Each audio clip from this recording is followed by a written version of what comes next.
Hello, friends. Welcome to We the Weary World. I'm Jackie Lee Howard, and today's guest is Maddux Eckerling. This is a continuation of our first conversation, so please go back and listen if you haven't already. I hope you get as much out of this combo as I did. Please keep going. We love you.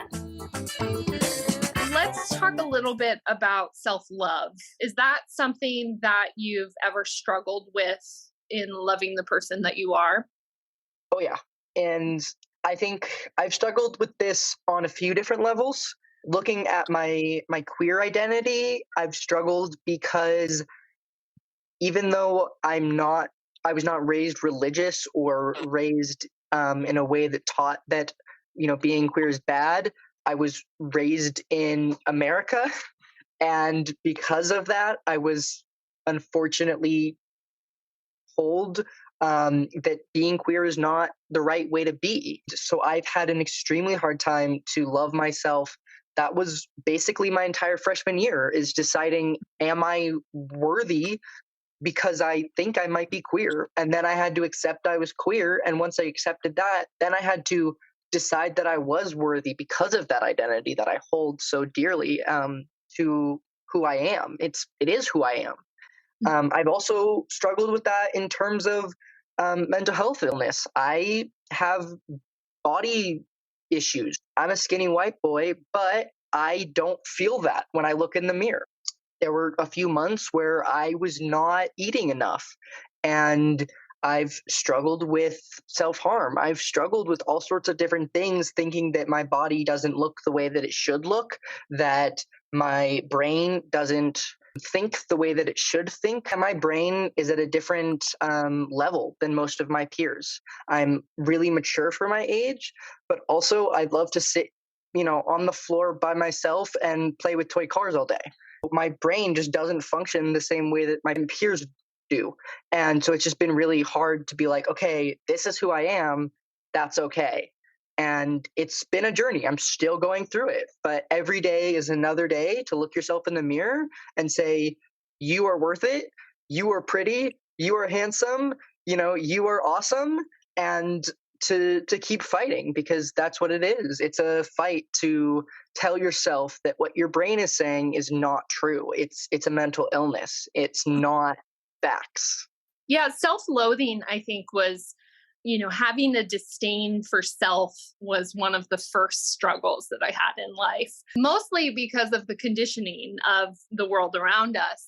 What has been interesting for me in my healing journey is I peel back these layers and realize that I've been stigmatizing my own journey as well. Like with my mental health, for example, having to ask for help, I had my whole brain thinking that was a weak choice to say, I'm not okay, even though I'm sharing about disordered eating and suicidal ideation and all these things very openly. But when I admit it to a medical professional and say, I am not okay, I need help, I was stigmatizing that whole journey and holding myself back in many ways. And what I've realized is through self-love and self-compassion came first. Learning how to care for myself in the ways that I need, that are unique to me, it has dripped a ripple effect into the love that I have for myself. And that has been key to spreading that love to others in the ways that our society exists. I think that loving yourself is like the greatest act of rebellion that there is. It is the most punk rock thing you can do, is to love yourself unconditionally for both your high and low moments. And gosh, what a journey it's been for me. And it's so lovely to hear your story. Yeah, it definitely is an act of rebellion. I am a cis man. I was born a man. I identify as a man. I love wearing dresses and skirts. And if I was good at makeup, I would wear that as well. And, I've got my nails done. And there's so many different things that our culture has told us are feminine and that I've been told I'm not supposed to like or wear because I'm not feminine is, that happens all the time. And my prom outfit was a skirt. It was this incredible, androgynous, beautiful outfit. And I got some backlash for that. There were some people that were uncomfortable because of my prom outfit, but it was an act of rebellion. It was an act of, this is who I am. I'm confident in my own skin. This makes me feel comfortable. And it's a hard thing to do, and it takes a lot of courage. But when you're able to find that courage and find that power in yourself to be able to do something like that, it's a really beautiful thing, and it gives you more power to want to do it again and again and continue doing it. And before you know it, I might start wearing a skirt every day because it's just so much fun. Yes. And I saw this mini series that Laverne Cox does called If We're Being Honest. It's fantastic. And she interviews all kinds of different people. But one of the things that she talks about, and it gave me the language around it, is learning how to be legible for people. And it's hard because as an advocate, you have to sort of learn how to be digestible for certain people if you want your message to be fully heard. And so I've been walking that line of like pushing the palatable piece of myself and also pushing that boundary. We should all exist with whatever we want to exist in. And if it's not harming others, then what is the problem? And I love fashion, Maddux. So I am like right there with you. I think it should not be politicized in any Exactly. way. What advice would you give your younger self or someone walking through similar struggles? I think it's simple. I think the advice that I would give someone is, don't be afraid to just be yourself. I have a shirt that says, be yourself. People don't have to like you and you don't have to care. I mean, and I think that's just a beautiful saying. I think one of the biggest things to accept is, yeah, I'm not going to be everyone's cup of tea. People aren't going to like me. And that might hurt at first. But once you realize, hey, I am going to find my group, and that group is going to be awesome, and they're going to like me for who I am, start being yourself, because then you'll find your group. And the only way to find your group is by being yourself. So I think the advice that I'd give myself, my younger self, is just be yourself. Things will work out. It might suck right now because you're not in a place that people will enjoy what you have to offer. We live in a small town. Not everyone is going to enjoy you wearing skirts and talking about mental health issues. People aren't going to love it. But when you move to San Francisco, people are going to love it. So be yourself. Right. Yeah. There's this quote that I love that's people's opinions are none of your business. Like, regardless of how you function in life, someone's going to have an opinion on it. So Exactly. we're all sort of conditioned to care about what other people think. So to break that system, one of the greatest gifts I think you can give yourself, just Exactly. to live authentically. Yeah. What do you feel the most proud of so far in your life? There's so many things that I'm extremely proud of. I've been able to do so much work for my school and my community. I'm the Bring Change to Mind leader. We had a whole school, a whole day event that was about stigma and getting to know each other, using the motto, it's hard to hate someone whose story you know.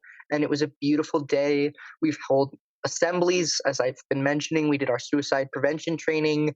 We did healthy relationships training. And so all that I've been able to do through Bring Change to Mind has been incredible.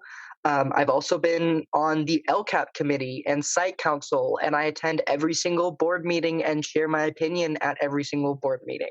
And I email the board members after every board meeting telling them, hey, this policy that you're trying to pass, it's awesome, but there's some problems with it. These are the problems.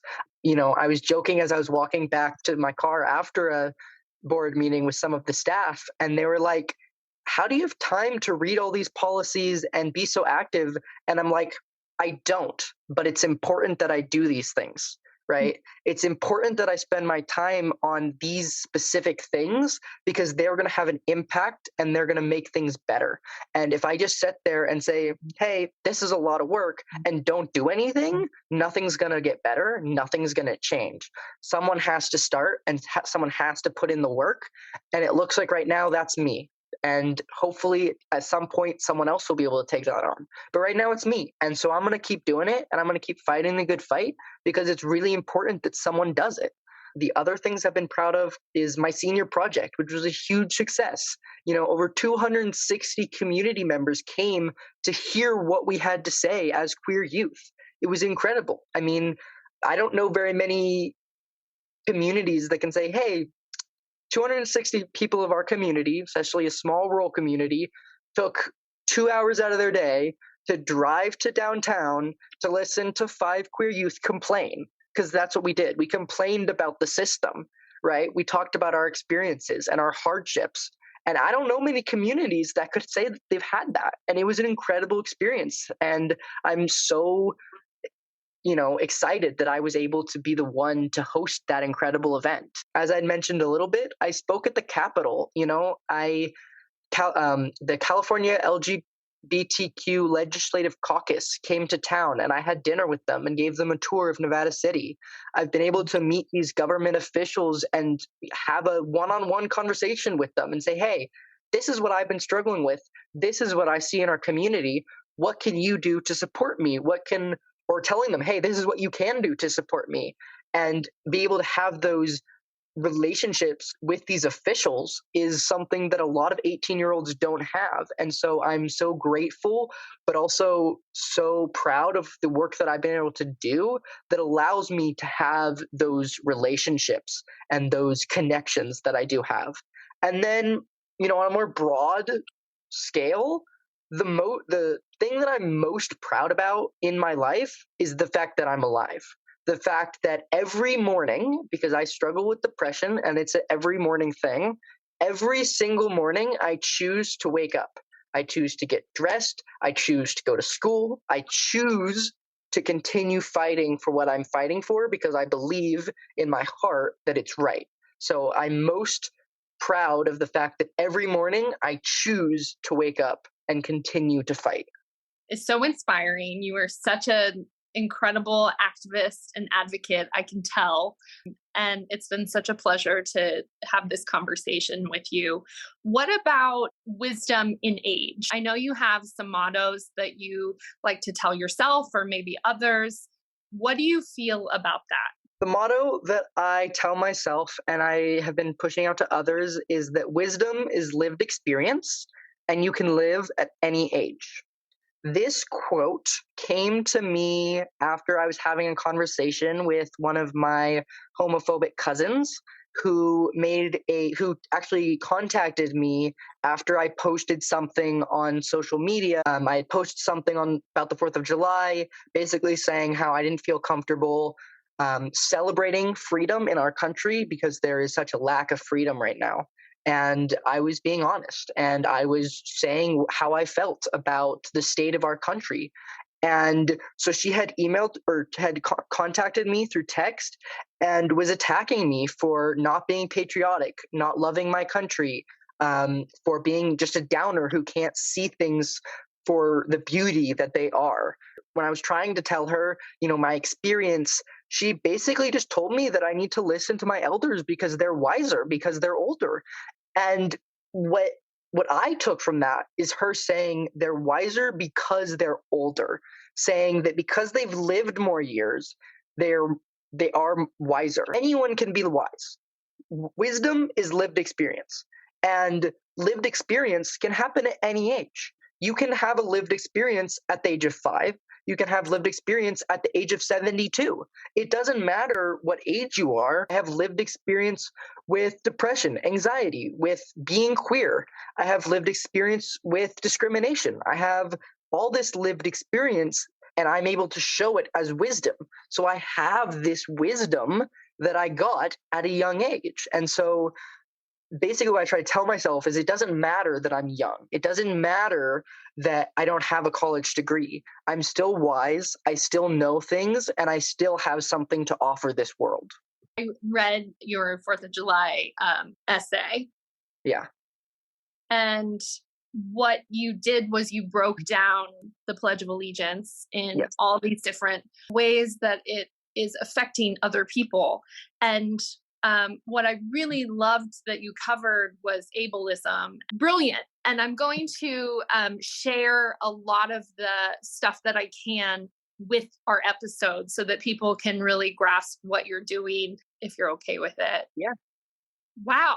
You just have blown my mind. I'm sort of speechless. I just think you are without a doubt a very wise person. And I agree with you that it comes with lived experience. What I really like, Maddux, is I can tell you have an ability to build rapport with just about anyone. And I think it speaks to your compassion and your empathy for human beings. And I think that those are the gifts that we give this world to heal it. And Yeah. using your voice is, I just can't wait to see like how far you take it. And thank you so much for being on my podcast. Wonderful. Thank you. And yeah, it is important that we share our voices because it's the only way we can heal is by addressing the problem, right? The first step to healing is to address the problem.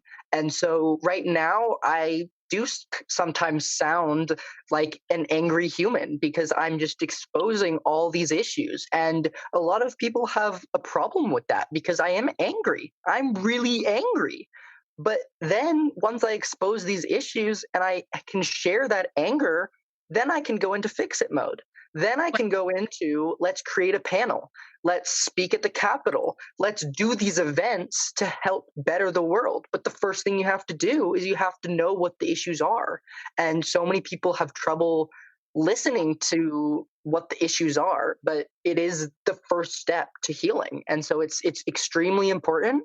And I'm so glad that I've been privileged with a voice and with this ability to speak to people because it's something that so many people struggle with. And so I'm grateful that it's something that I don't struggle with because I struggle with so many other things. And so it's something that I'm trying to use for good. And so thank you for seeing that and for, helping uplift me because as a youth in a small place, I am relying a lot on the adults in my life to help get my voice out there. Thank you for having me today. Yeah, absolutely. And I think if people are not enraged and angry, it's a privilege. Like Yes. that is their privilege because there are plenty of reasons to be very angry. And I think you are delivering your anger with passion, and that is key. So keep doing it. And Thank you. thank you so much. I'll talk to you soon. Absolutely. Alrighty. Thank you so much. Take care. Okay, friends, I want to thank Maddux Eckerling for this candid conversation, and to all of you listening. Let's send Maddux off with lots of love and light for his next chapter, and please keep going. We need you.